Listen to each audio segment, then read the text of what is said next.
Welcome back to my YouTube channel Murad Khan basic chemistry.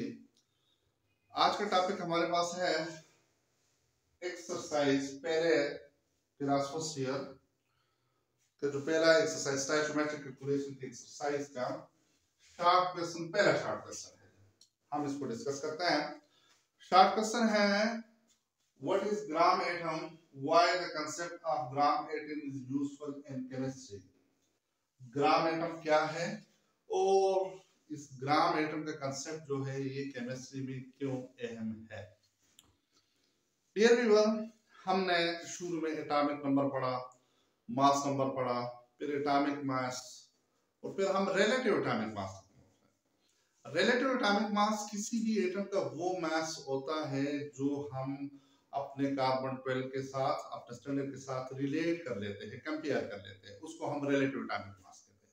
For example, oxygen का relative atomic मास 16 है। ऐसे ही hydrogen का relative atomic मास 1.008 है, helium का 4 है एंड सो ऑन। अब जब इसी रिलेटिव एटॉमिक मास को अगर हम ग्रामों में जाहिर कर दे तो इसको फिर हम ग्राम एटम भी कहते हैं या ग्राम मोल भी कहते हैं। किसी भी एटम के रिलेटिव एटॉमिक मास को, रिलेटिव एटॉमिक मास वो मास है जिसको हम स्टैंडर्ड यानी कि कार्बन 12 के साथ कंपेयर कर लेते हैं, उस मास को रिलेटिव एटॉमिक मास कहते हैं।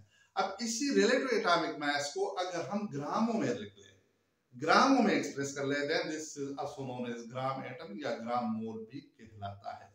फॉर एग्जांपल, मैं यहां पे लिखता हूं relative atomic mass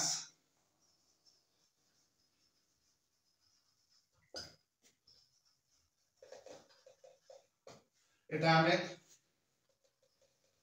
mass of oxygen. Oxygen के लिए मैंने ओ लिखा, इसको मैं 60 लिख देता हूं और इसके साथ मैं यूनिट लिख लेता हूं AMU। This is not gram atom और ग्राम मोल, इसको आप नहीं कह सकते। लेकिन अगर इसी रिलेटिव एटॉमिक मास को आपने ग्रामों में जाहिर कर दिया, 16 ग्राम लिख दिया है, 16 ग्राम, then this is known as gram atom, gram atom of oxygen और ग्राम मोल भी इसको कहते हैं। जब किसी भी यानी कि जब किसी भी एटम के रिलेटिव एटॉमिक मास को आप ग्रामों में जाहिर कर दे, इस मास को हम ग्राम एटम या ग्राम मोल भी कहते हैं।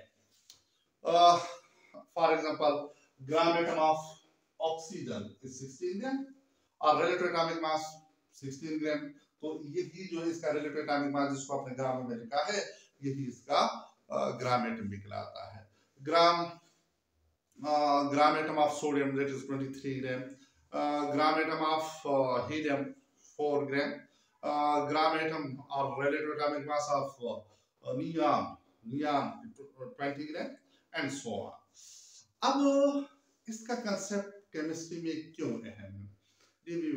एंड केमिस्ट्री हमारा वास्ता पड़ता है एटमों की तादाद के साथ, पार्टिकल की तादाद, particle mean atom, ion, molecule के साथ पड़ता है। तो हम 1 मोल को कंसीडर करते हैं और 1 मोल की वैल्यू हमारे पास 6.023 मल्टीप्लाई 10⁻23 है।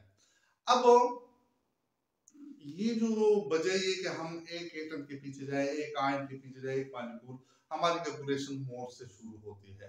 तो ये जो ग्राम एटम है ये चूंकि मोल के मास को जाहिर कर रहा है, इसको हम मोलर मास भी कहते हैं, मोलर मास की ये रिप्रेजेंटेशन है, इसीलिए हम वजह केमिस्ट्री में ये हमारे लिए खास अहम हैसियत रखता है। वजह ये कि हम एक एटम की कैलकुलेशन की तरफ जाए, हम 1 मोल को इजी समझते हैं और 1 मोल से कैलकुलेशन के स्टार्ट लेते हैं। सो इन केमिस्ट्री ग्राम एटम और ग्राम मोल इज वेरी यूजफुल, हमारे लिए बहुत ही अहम है क्योंकि हमारी कैलकुलेशन मोल से शुरू होती है। 1 मोल, बजाय ये कि एक एटम से शुरू करें, हम 1 मोल को प्रेफर करते हैं and so on. Thank you. इसका सिंपल 4-5 लाइनों का आंसर हमने देना होगा। पहले हमने ग्राम एटम को डिफाइन करना है और फिर ये क्यों अहम है, क्योंकि हम हमारी केमिस्ट्री में कैलकुलेशन हम 1 मोल को प्रेफर करते हैं, इसलिए ग्राम एटम या ग्राम मोल हमारे लिए अहम है। Thank you.